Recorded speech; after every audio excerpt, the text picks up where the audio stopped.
Hello students, हमने पिछले lecture में फर्स्ट मीन वैल्यू थ्योरम या फिर लैग्रांज मीन वैल्यू थ्योरम पढ़ी थी, है ना। तो आज हम इसका दूसरा अनदर रूप पढ़ेंगे। पहले एक्चुअली इसका स्टेटमेंट लिख देता हूं मैं। ये क्या थी मीन वैल्यू थ्योरम? तो इसका स्टेटमेंट था कि कोई भी function f close interval A B से r में कंटिन्यूअस और डिफरेंशिएबल है। पहली बात, continuous in close interval A B.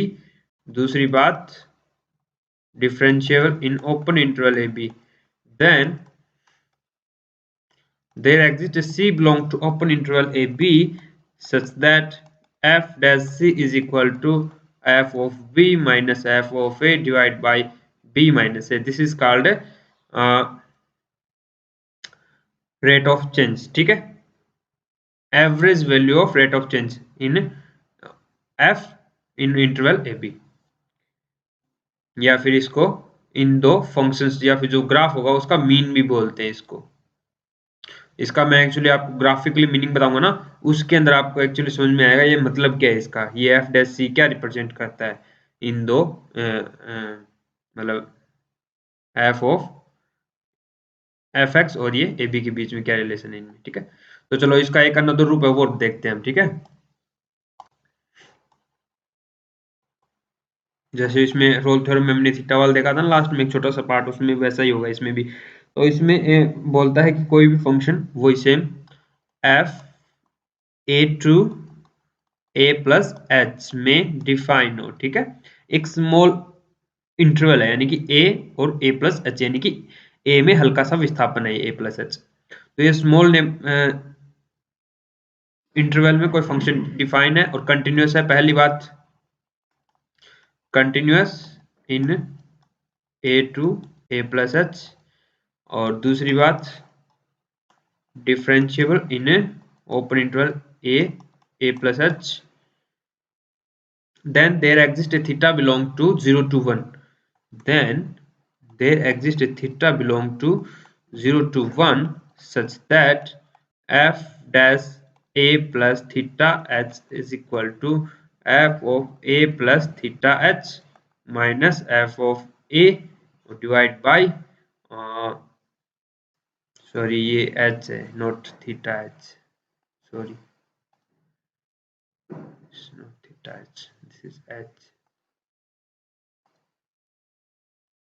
Divide by A plus H minus A, it means H. ठीक है, ये होता है थीटा, यहाँ पे 0 to 1 बिलोंग करेगा। कहने का मतलब यही है, अगर ये थीटा 0 to 1 बिलोंग कर रहा है तो ए प्लस थीटा जो वैल्यू आएगी वो ए और ए प्लस एच के बीच में कहीं ना कहीं पॉइंट होगा। इसका मतलब यही होता है ए प्लस थीटा एच का। ठीक है, तो सिमिलरली सेम डेफिनेशन जो ये वाली है यही यहाँ पे अप्लाई किया और नथिंग, कुछ अलग नहीं है, बस नोटेशन अलग है। थोड़ा सा अगर आप थोड़ा समझोगे तो समझने का तरीका ही आपका बढ़ जाएगा, अच्छा होगा। ठीक है, चलो इस पे बेस्ड एक एग्जांपल करते हैं, तो उससे आपको ये भी यूज करनी आ जाएगी, इसको कैसे यूज करें हम। तो मैं एक पॉलिनोमियल ले रहा हूं, late f of x is equal to ax square plus bx plus c in the interval a to sorry x to x plus h। नहीं, इसने ये बोला compute the value of theta for the function this in the following form of Lagrange mean value theorem. तो हमें direct statement prove करके दे दिया कि a x plus h is equal to f of x plus h f dash a plus x plus theta x plus theta h है। तो ये कोई फंक्शन है, वो ये डेफिनेशन सेटिस्फाई कर रहा है, तो आपको थीटा की वैल्यू फाइंड करके बतानी है कितनी होगी। ठीक है, तो आपको क्या करना है, कुछ नहीं, बस आपको ये वैल्यूज पुट करते जाना है। ठीक है, तो एक्चुअली ये जो डेफिनेशन लिखी है ना ये वाली कि ये क्राइटेरिया सेटिस्फाई करता है, इसका मतलब यही है, ये वाला सेटिस्फाई कर रहा है। कैसे आप करके देख सकते हो?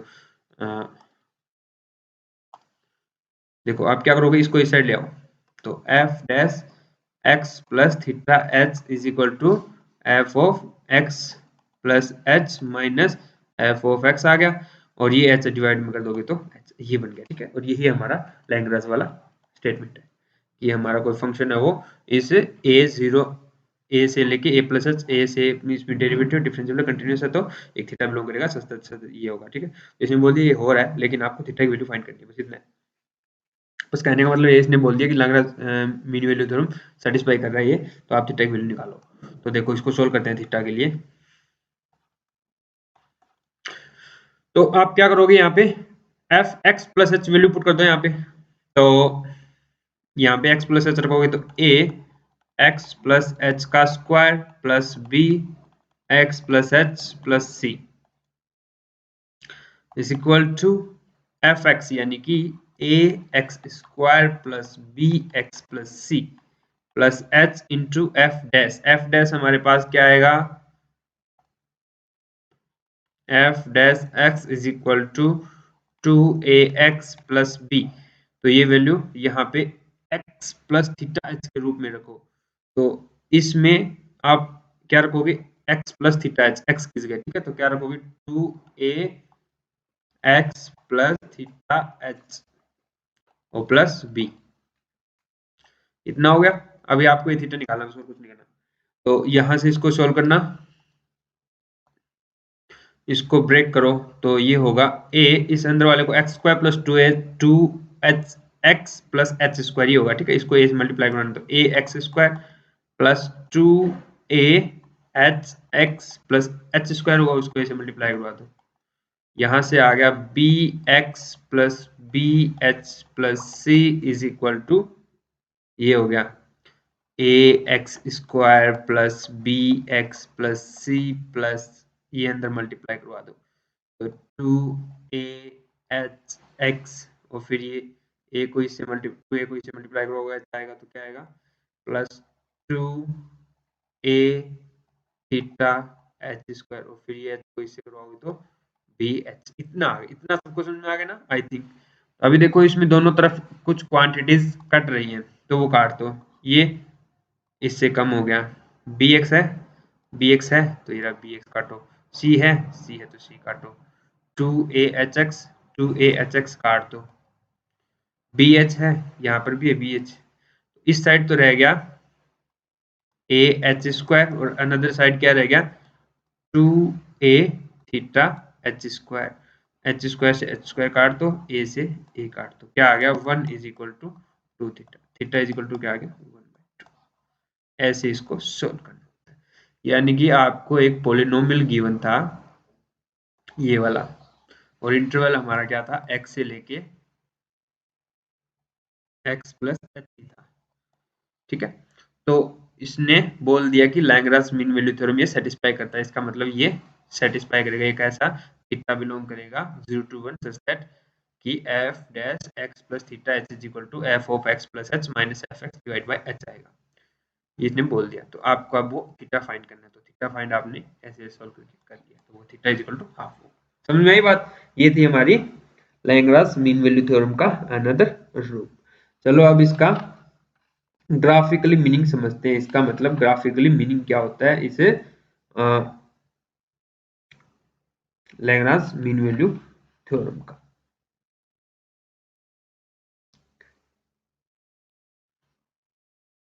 तो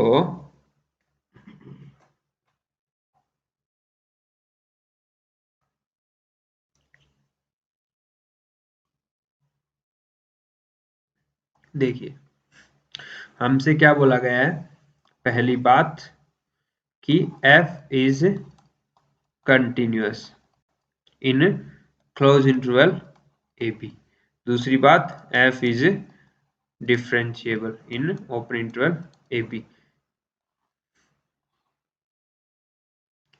ये पॉइंट ए ये पॉइंट बी, ठीक है।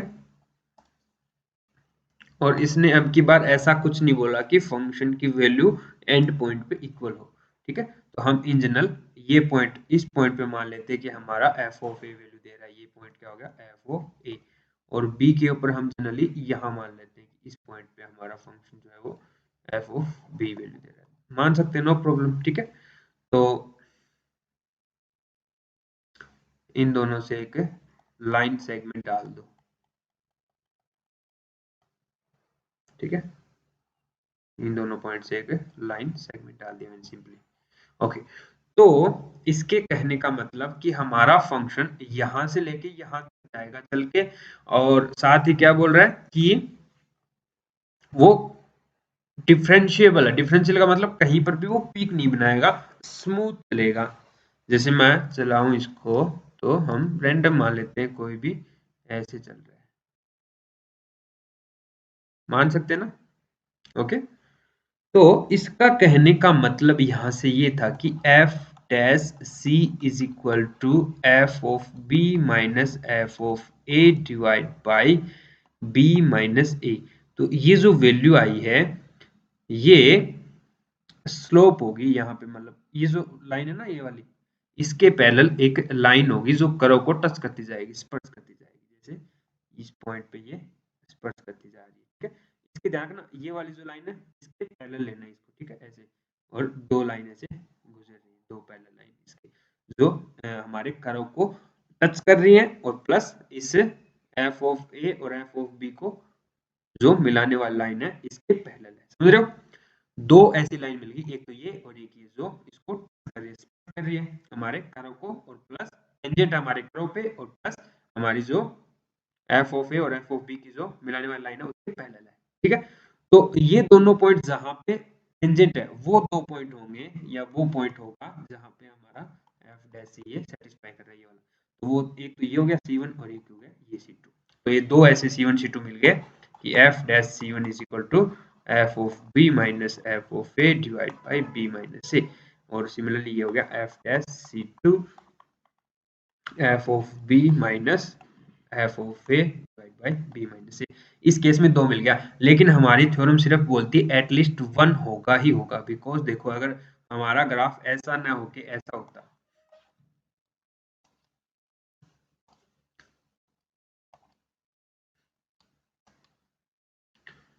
तो मिला दो एक बार, मान लो हमारा ग्राफ सिंपल ऐसा ही होता, ऐसे चला और ऐसे यहाँ तक पहुंच गया, बस इतना ही है। तो क्या होता कि इस लाइन के पैरेलल इस कर्व को टच करती हुई लाइन कहाँ खींच सकते हैं, हमें एक जगह यहाँ खींच सकते हैं, यहाँ पे टच कर रही है, इसको मैंने थोड़ा सा दूरी से, ये देखो है ना, इस लाइन के पैरेलल है और एक सिर्फ यहाँ पे टच कर रही है। तो यहाँ पे ये पॉइंट कहाँ आ रहा है, यहाँ कहीं आ रहा है C1, सिर्फ अकेला यही पॉइंट है जहां जो जहां पे उसकी टेंजेंट लाइन जो है वो इस लाइन के पैरेलल आ रही है, ठीक है।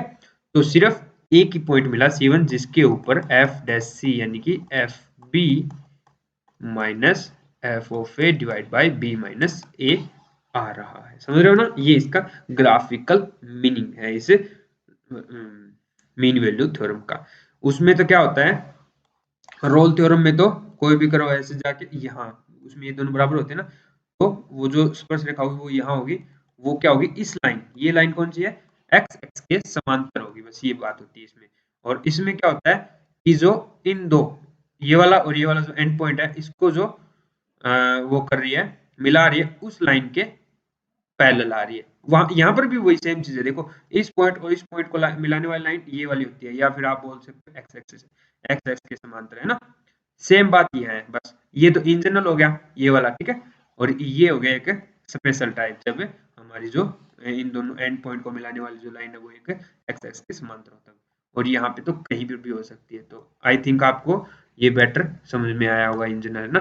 तो ये मतलब दो पॉइंट है, इन दोनों को मिलाने वाली लाइन ऐसे होगी ये वाली, तो इसके ऊपर दो स्पर्श रेखा, एक तो ये होगी और एक ये होगी, तो इनके करस्पॉन्डिंग जो पॉइंट की वैल्यू है ये दो पॉइंट C1 यहाँ पे हमारा f dash c is equal to f b minus f a by b minus a होगा। तो ये इसका ग्राफिकल मीनिंग है। एक्चुअली ये आपके एग्जाम में नहीं आएगा, कुछ बच्चों के डाउट थे कि सर ये ग्राफिकल आता ही नहीं है ग्राफिकल रिप्रेजेंटेशन ना, इंटरप्रिटेशन, बट आपको कुछ क्वेश्चंस इनकी हेल्प से काफी इजीली हो जाते हैं। ये आपकी थिंकिंग को बढ़ाते हैं। अगर आपको मैथ सीखना है तो आपको हर चीज आना चाहिए। आप रियल एनालिसिस को ऐसे नहीं सीख सकते। रियल एनालिसिस को ग्राफिकली और एग्जाम्पल, बहुत सारे एग्जाम्पल आप जैसे मतलब देखो दिमाग में उसका सब कुछ पता चल, जैसे e⁻x है तो आपको पता चल जाना चाहिए इसके बारे में, जितने भी रूल होते हैं, ये डिफरेंशिएबल होता है, इनफाइनाइट टाइम, कंटिन्यूस होता है, इसका ग्राफ है वो इसे इन्फिनिटी से शुरू होता है और ये ऐसे भाग जाता है, ठीक है, इस साइड से यहाँ 1 आता है।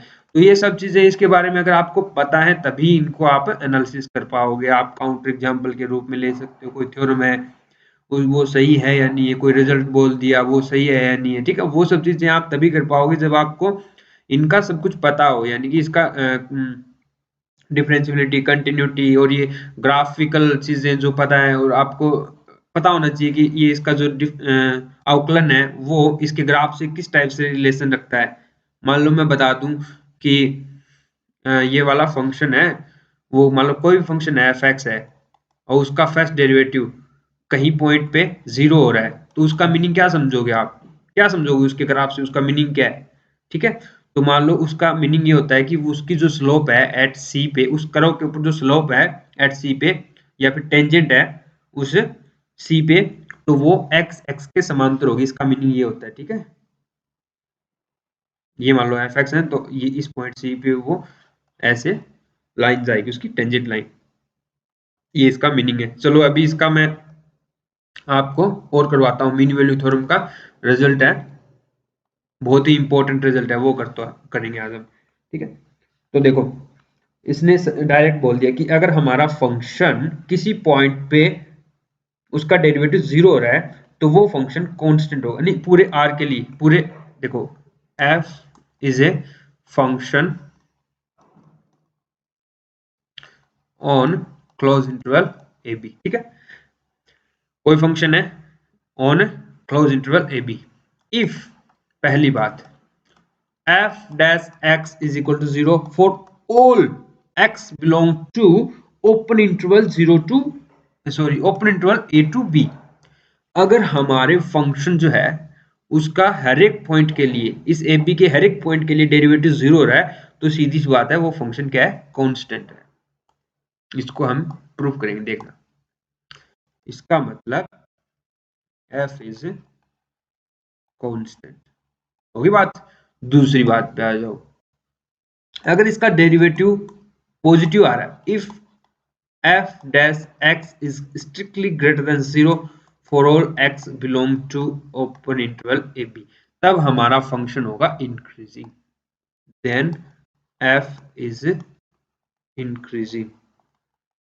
अब इंक्रीजिंग का मतलब क्या होता है? मतलब जैसे जैसे हम इस साइड, ये x बढ़ता है ना, इस साइड x बढ़ता है तो x की तरफ बढ़ जाएंगे, किधर से भी आ रहे हो, तो वो हमारा फंक्शन है वो ऊपर बढ़ता जाएगा। ग्राफ ऐसे बढ़ता होना चाहिए, x की तरफ बढ़ रहे हैं तो, ठीक है, बढ़ रहे हैं बढ़ रहे हैं बढ़ रहे हैं, बढ़ता ही जाना चाहिए। ये इंक्रीजिंग का मतलब होता है। थर्ड प्रॉपर्टी, अगर डेरिवेटिव लेस देन हो तो डिक्रीजिंग हो जाएगा।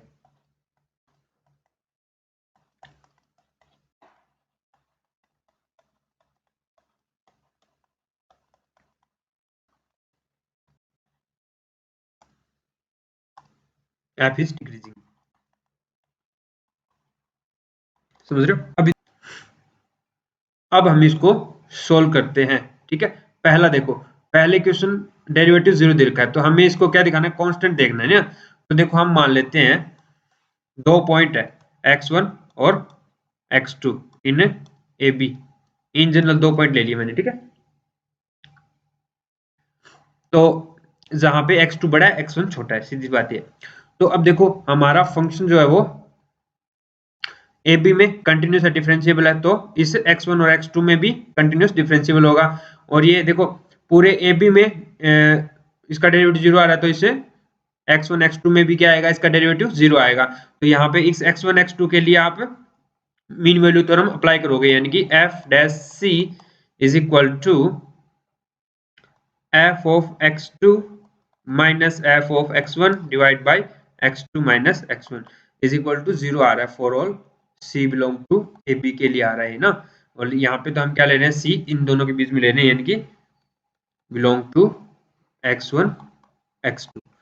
तो अब देखो इसको आप 0 इधर भेज दो, यहाँ से क्या आ गया f of x2 is equal to f of x1। अब देखो ये x1 और x2 तो हमने कोई दो आर्बिट्रेरी पॉइंट उठाए थे, तो यहाँ से कोई भी पॉइंट उठाओगे वो सारे इसके इक्वल आ रहे हैं f xi, कोई भी पॉइंट ले लो इन xi बिलोंग टू ab, तो हो गया ना। तो ये हर एक x ab के हर एक पॉइंट के लिए इनकी वैल्यू सेम आ रही है, फंक्शन की वैल्यू सेम आ रही है, इसका मतलब हमारा फंक्शन तो कंटिन्यू क्या बोलते हैं उसको, कांस्टेंट हो गया, f इज कांस्टेंट हो गया, क्योंकि x की हर एक ए बी में हर एक वैल्यू के लिए ये सेम वैल्यू दे रहा है, कांस्टेंट।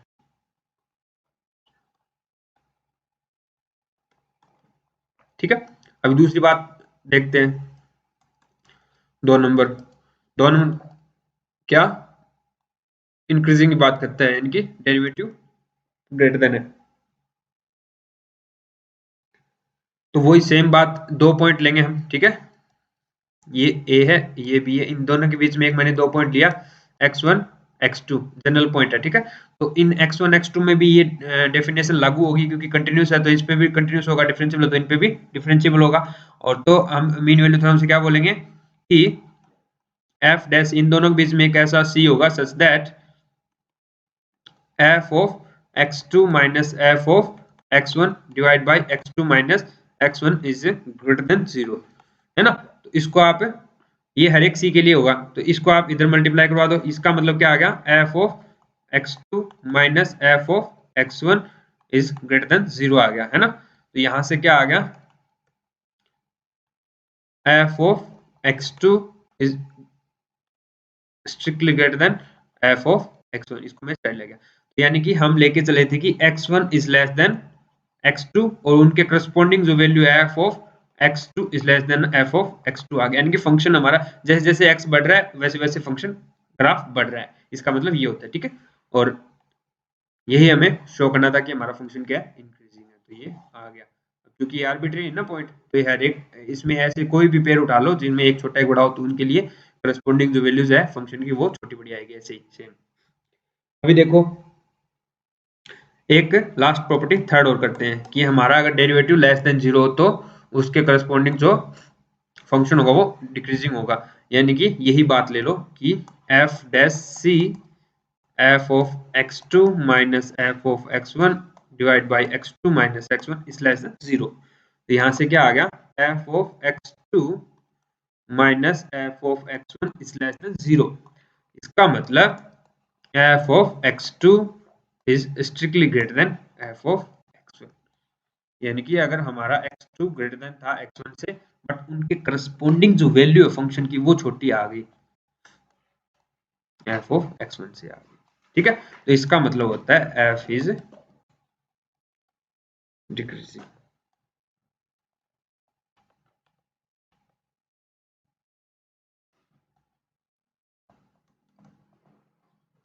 ठीक है, तो ये थी हमारे इसके मेन मोटा मोटी यूज। तो आप कभी भी कोई भी क्वेश्चन निकालो, कोई भी फंक्शन करो, जैसे f of x is equal to x square दे रखा हो आपको, या फिर 2x दे रखा हो, ठीक है, तो आप सिर्फ चेक करो कि ये फंक्शन R टू R है, आप सिर्फ उसका डेरिवेटिव चेक करो और आप पता कर पाओगे कि ये फंक्शन इंक्रीजिंग है डिक्रीजिंग है। जैसे आप इसका डेरिवेटिव किया f of x is equal to 2 आ गया, ये क्या है, ग्रेटर देन 0 है, और अगर डेरिवेटिव ग्रेटर देन 0 है तो हम क्या बोलते हैं, हमारा फंक्शन क्या होता है, इंक्रीजिंग होता है। और आप इसका ग्राफ भी ड्रॉ कर सकते हो, ये क्या है, y is equal to 2x भी तो लिख सकते हैं ना इसको, y is equal to 2x, fx को y लिख दिया, तो y is equal to 2x एक लाइन होती है जो ऐसे पास होती है यहाँ से 0 0 से। अब देखो आप साफ देख पा रहे हो ये लाइन तो क्या इंक्रीजिंग है, जैसे जैसे x बढ़ रहा है वैसे वैसे हमारी लाइन ऊपर की तरफ बढ़ती जा रही है, बढ़ती जा रही है, बढ़ती जा रही है, इसका मतलब इंक्रीजिंग है। और यहाँ से भी देख पा रहे हो कि इसका डेरिवेटिव जो है वो 2 आ रहा है, तो देखो हुआ ना ग्राफ और ये डायरेक्ट जो डेफिनेशन है उनमें कैसा रिलेशन आता है, इसका डेरिवेटिव अगर पॉजिटिव आ गया तो हमारा ग्राफ क्या हो गया, इंक्रीजिंग हो गया, तो ऐसे आपको देखना है। तो ये था आज का लेक्चर, आई थिंक आपको समझ में आया होगा, और तो इसके ऊपर अच्छी प्रैक्टिस करेंगे, टेंशन मत लो, ये सब चीजें यूज करेंगे। आज मैं इतना ही कराऊंगा।